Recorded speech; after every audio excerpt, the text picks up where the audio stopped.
Hi, welcome to Rianto Astono Podcast.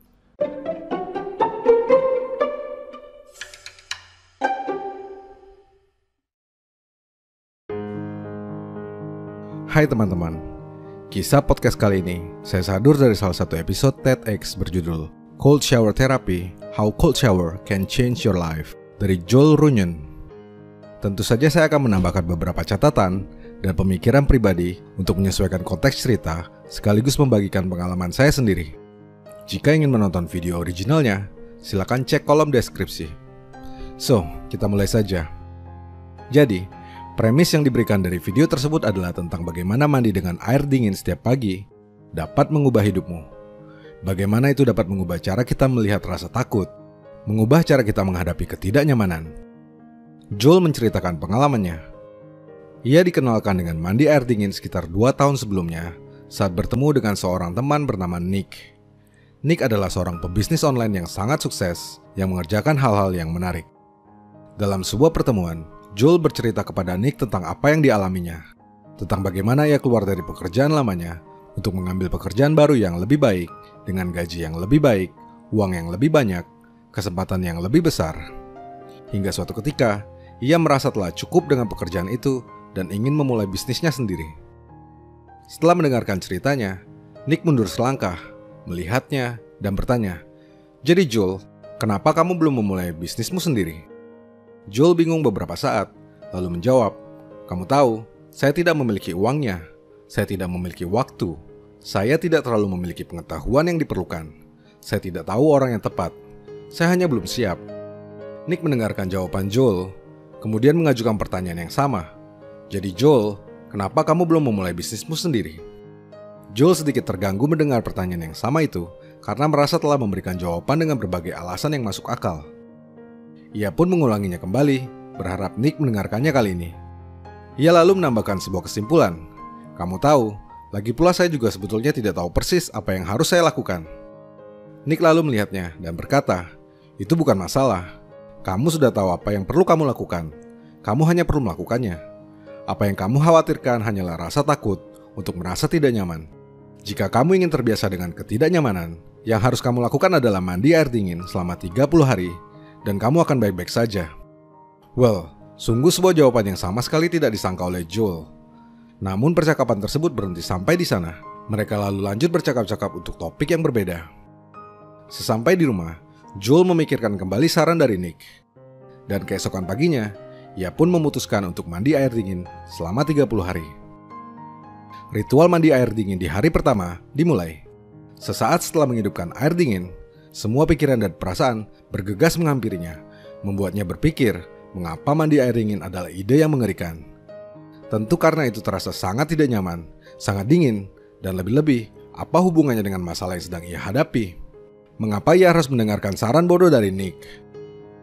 Hampir saja ia menggeser keran ke air panas, tetapi Joel merasa telah membuat komitmen untuk mengikuti saran tersebut.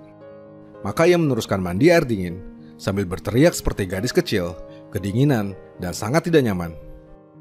Setelah 5 menit mandi dengan air dingin, Joel membungkus dirinya dengan handuk dan mengeringkan badannya. 30 detik kemudian, ia merasa baik-baik saja. Hal yang sama ia lakukan keesokan harinya. Ia mulai ritual mandi air dingin dengan pikiran yang sama, bahwa ini adalah ide yang buruk dan bodoh. Rasanya akan sangat dingin. "Tidakkah kau ingat betapa menderitanya kau kemarin?" tanyanya dalam hati. Toh ia tetap melakukannya. Mandi air dingin, berteriak seperti gadis kecil, kedinginan, selesai, membungkus dirinya dengan handuk, dan 30 detik berikutnya, ia merasa baik-baik saja. Singkat cerita, Joel melakukan ritual yang sama di hari-hari berikutnya.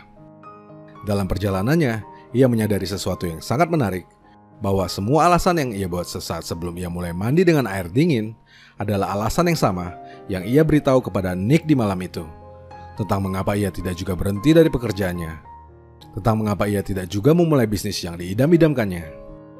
Joel menyadari bahwa semua alasan yang sangat masuk akal, logis, bukanlah yang membuatnya kembali ke kamar mandi untuk mandi dengan air dingin. Apa yang membuatnya tetap melakukan itu adalah keputusannya untuk merasa tidak nyaman, dan bagaimana setelah menjalani hal yang tidak nyaman ternyata tetap membuatnya baik-baik saja hanya dalam waktu 30 detik. Keputusan untuk merasa tidak nyaman itulah yang membuatnya mandi air dingin Dan itulah yang kemudian membuatnya melakukan hal yang berbeda dalam hidupnya. Pada akhirnya, ia meneruskan ritual yang sama hingga bertahun-tahun, terutama ketika ia sedang membutuhkan kekuatan, keberanian, dan motivasi yang baru. Ia mandi air dingin saat ia memutuskan untuk berhenti dari pekerjaannya. Ia mandi air dingin saat memulai bisnisnya. Ia mandi air dingin saat ia melakukan lari ultramaraton pertamanya.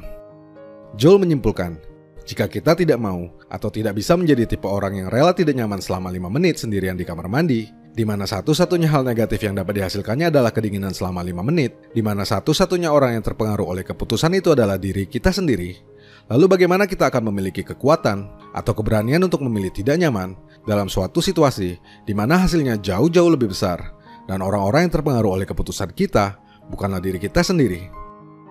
So, teman-teman, sekarang pertanyaannya, apa yang mudah untuk kamu lakukan? Sesuatu yang membuatmu tidak nyaman, tetapi itu tidak berdampak buruk bagimu, justru terkadang sebaliknya, memberikan dampak yang ternyata baik bagimu. Bagi saya sendiri, itu adalah bangun subuh. Itu juga sekaligus jawaban yang saya berikan jika ada yang bertanya mengenai tips produktivitas hingga semua pencapaian yang saya raih hingga saat ini. Perkara teknis, metode, cara atau apapun yang lain, semua itu akan datang dengan sendirinya. Sebab bangun subuh adalah musuh saya. Sungguh, dulu saya tidak lulus kuliah karena tidak bisa bangun pagi, dan selama bertahun-tahun saya bekerja seperti kalong dengan jam yang terbalik.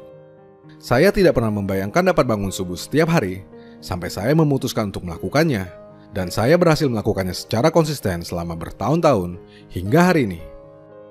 Dan barangkali memang susah untuk dinalar, tidak masuk akal, sebagaimana kisah Joel, tetapi saya akan dengan sangat percaya diri mengatakan bahwa perubahan hidup saya dari berbagai sisi, kesehatan, mood, produktivitas, bisnis dan keuangan, bahkan urusan rumah tangga saya yang sempat bermasalah, semua mulai berubah menjadi lebih baik, sangat baik, saat saya memulai ritual bangun subuh setiap hari. Well, tentu saja ritual mandi air dingin atau bangun subuh tidak dapat menjadi pilihan setiap orang. Jika kamu sudah terbiasa dengan itu, barangkali itu tidak akan memberikan dampak apapun. Kamu harus menemukan ritual lain yang menjadi titik nyamanmu, apapun itu, entah makan junk food, entah main TikTok berlebihan, entah nongkrong gak jelas, entah nonton bokep, entah malas olahraga, dan lain sebagainya. So, tugasmu sekarang adalah menemukan ritual pengubah hidup milikmu sendiri. Lakukan dengan berani, dan saksikan hasilnya. Dan ya, tentu saja, sama-sama, terima kasih kembali.